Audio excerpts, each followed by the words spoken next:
Hello everyone, welcome back to FBM Maine Outdoor Journal. Spring has finally sprung here in northeastern Maine. It's getting that time for food plots, and it's getting that time for spring fishing. We got some spring fishing trips planned up, but today we're talking food plots. Today the plan is I'm just going to take you through the food plots that you may or may not have followed us along with last year. If not, I'll do a little review of each one of what we did, what the plan is for this year, and the steps we're going to take.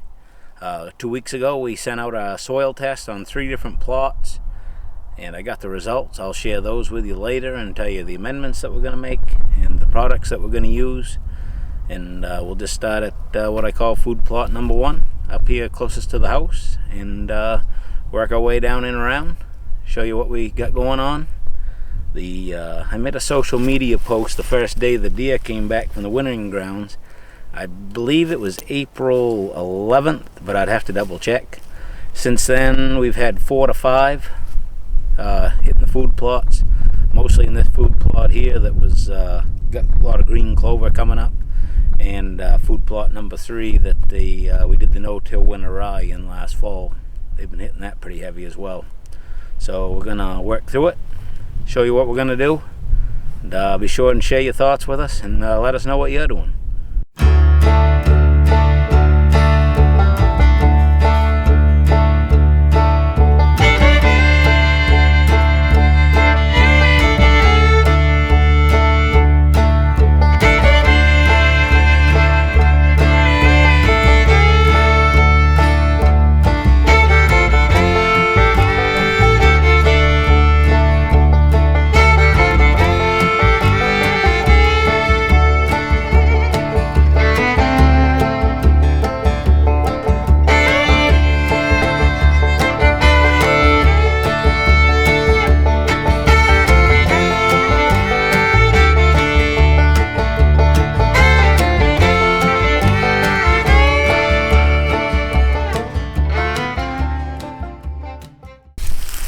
Alright, here at food plot number 1 here behind me.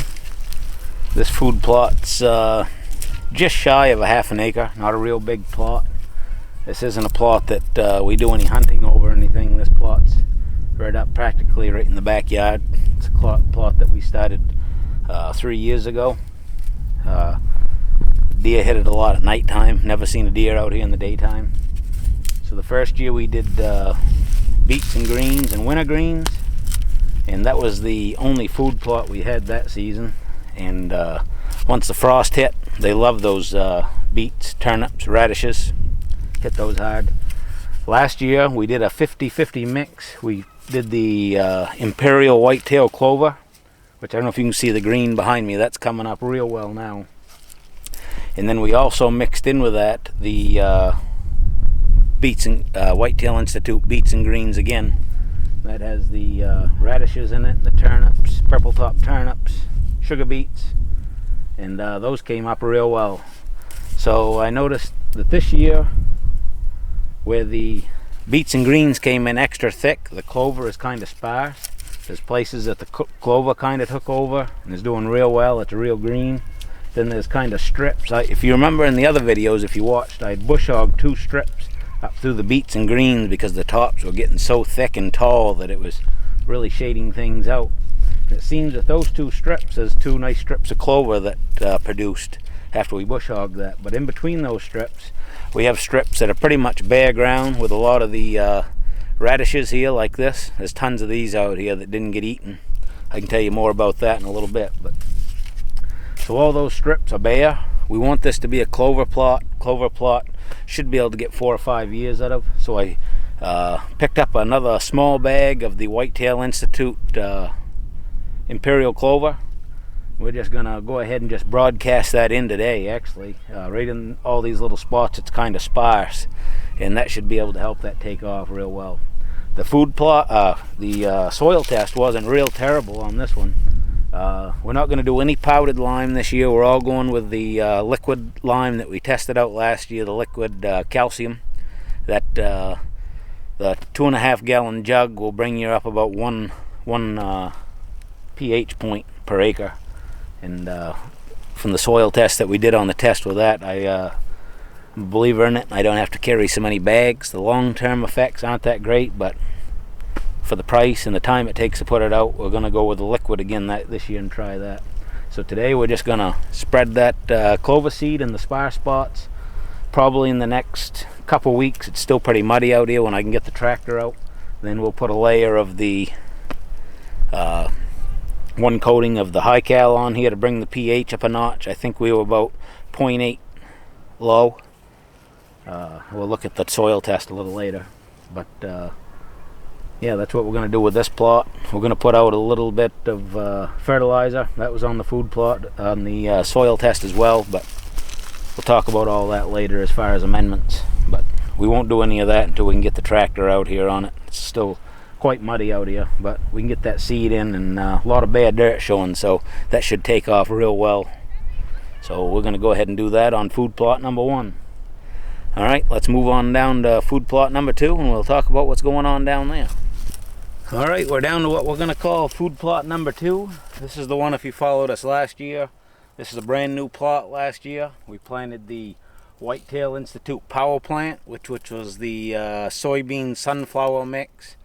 Had a little bit of cowpeas in it, a little bit of sun hemp, but primarily soybeans and sunflowers. This plot did real well last year. I don't know if you can see behind me. I'll walk you around a little bit anyways, but tons of sunflower stalks left.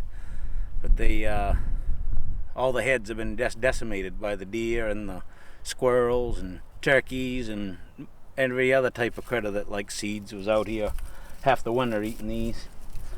The soybeans came up fairly decent. They actually grew pretty well. They were foraged pretty heavy by the deer while they were growing. That set on a fair amount of pods that were probably got 50% filled out.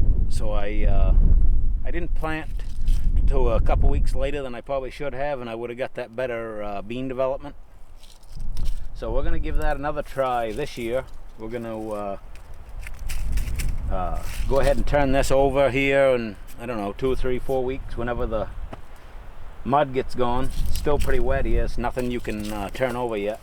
Shouldn't have to plow with this year. We got quite a lot of weed growth in there, but it was all just little broadleaf stuff, and it didn't really make any turf. So we should be able to disc this right up fine. We'll disc all them vines in. We did that one little strip of that ravish radish across the front. Deer ate quite a lot of that, but I planted it a little thick so the radishes didn't get super big once the frost hits. They're pretty small.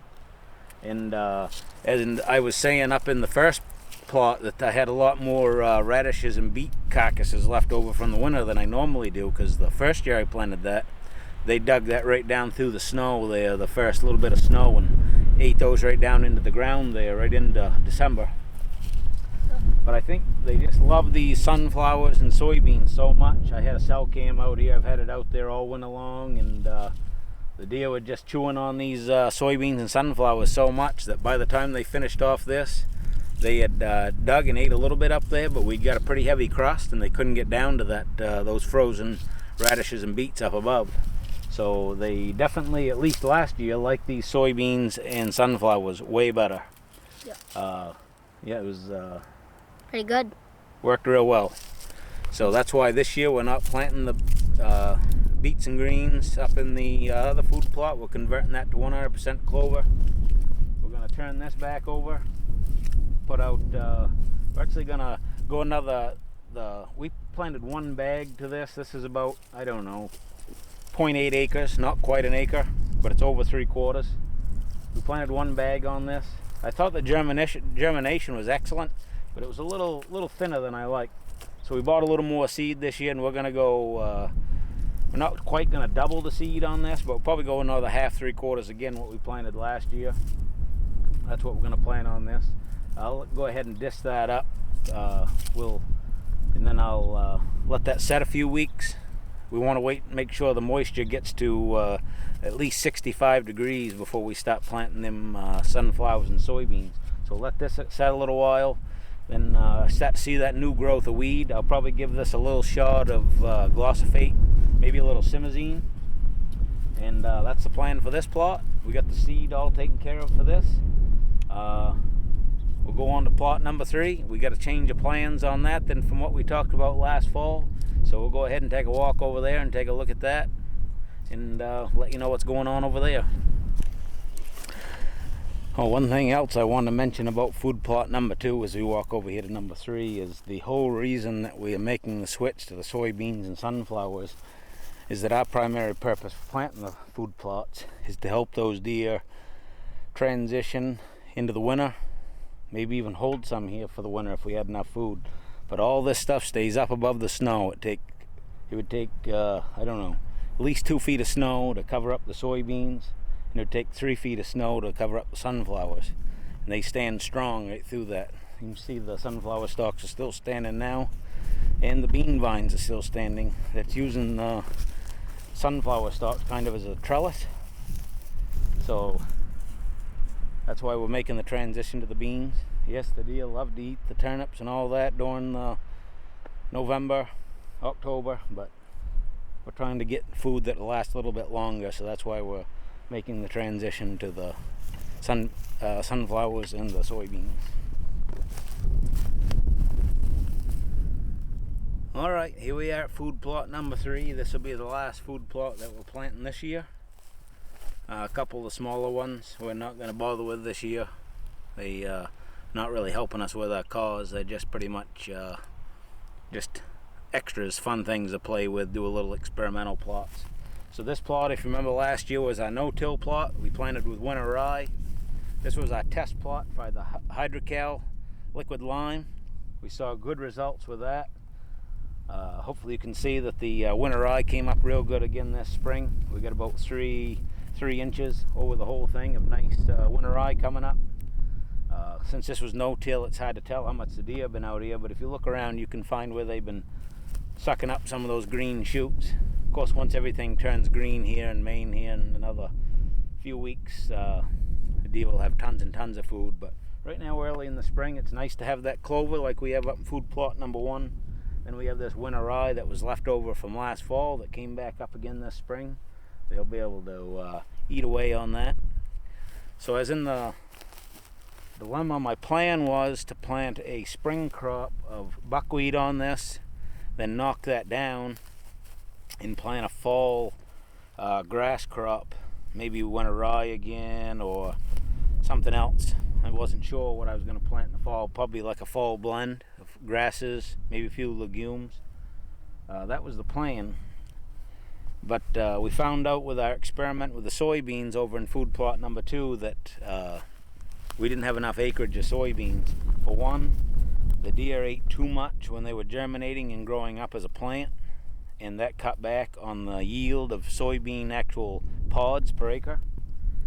And also the deer were able to clean up all the sunflower heads and the soybeans by I think it was just about 2nd or 3rd week of December. May have had, I think I did have a spike horn that showed up in January, but he could have been just moving through. So the plan is, this is just about exactly a 1 acre plot. I want to plant this to beans, just pure beans out here, no sunflowers. But to have success with beans and a no-till plot, you really got to have a no-till drill. I know there's guys online that show packing them in and all kinds of things, spraying all kinds of grass killer out here, and then trying to roll them in with rollers. But they still plant 2 to 3 times the amount of seed per acre as you need. And biggest amount of the results I've seen aren't really what I'm looking for. I mean, they get bean germination, but their germination rates are real low, and they don't have the thick and tonnage per acre that I'm looking for. So until we get a no-till drill in the future, we're going to go ahead and turn this all over. We're going to make this 1 acre a regular tilled food plot. We're going to plow it up, disc it, put the amendments on that according to the soil tests, use the liquid high cal, bring the pH up 1 point. Surprisingly, even this none of these food plots, the pH was all within 1 point of optimum for the species that I was planting, so I can get where I need to with that liquid high cal. It doesn't do any real good for next year, but it's way easier than carrying tons and tons of powder from the store to here. and it's a lot easier than spreading all that by hand because we don't have a lime spreader. So that's our plan on this one. Gonna plow it up, disc it, put the amendments on. We're gonna do pure soybeans in this. I'm actually gonna try a variety soybean that they sell at the store down in Detroit, Northeast Agricultural Sales. We're gonna try some of the soybeans that they sell there. We're just gonna plant pure soybean, see how that goes, and hopefully it'll make enough tonnage that we'll get lots of germination and the plant growth will be good, that the deer will be spread out enough so that we'll be able to hold them longer in the winter, and that they'll have even more of that high protein to go into as they spread off to the wintering grounds and coming off the rut when they're wore out. So that's the biggest part of the program for this year. I hope you follow us along, see how we make out. We'll be throwing seed and fertilizer here before you know it, and we'll be sure to post some videos on that. But this is just the basic overview, a little longer than I like, but now you know what's going on. Go ahead and leave us some words in the comments below, and let us know what you're doing, and we'll see you next time.